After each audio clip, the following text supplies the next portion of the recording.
Hi hello எல்லாரும் எப்படி இருக்கிறீங்க? நான் உங்கள் விஜய் சரவணன். குட்டீஸ்க்கு ஒரு ஹெல்த்தி அண்ட் சிம்பிளான ஒரு ஈவினிங் ஸ்நாக்ஸ் தான் இன்னைக்கு பார்க்க போகிறோம்.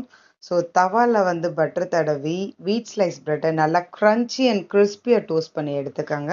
இதுக்குள்ளே no cheese, no ketchup, no mayonnaise. அப்போ என்ன வைக்க போகிறோம் கேட்குறீங்களா? ஹெல்த்தியான ஆம்லெட் தான். ஆனியன் போடாமல் தான் குட்டீஸ்க்கு பிடிக்கும். ஸோ அதனால் சால்ட் பெப்பர் ஸ்ப்ரிங்கிள் பண்ணி 2 முட்டையும் ஆம்லெட் போட்டு எடுத்தாச்சு தனித்தனியாக 2 பேத்துக்கு கணக்குக்கு. ஓகே, ஸோ இப்படி பிளைனாக நம்ம கொடுத்தோம்னா என்னடா அப்படின்னு யோசிப்பாங்களே அப்படின்னு சொல்லிட்டு பிளேட்டை கலர்ஃபுல் ஆக்கிறதுக்காக கேரட் குக்கும்பரோட சர்வ் பண்ணேன்.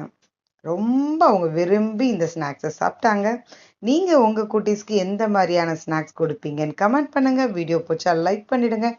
ஆஸ் யூஷுவல் சேனலை சப்ஸ்கிரைப் பண்ணிடுங்க. தேங்க்ஸ் ஃபார் வாட்சிங்.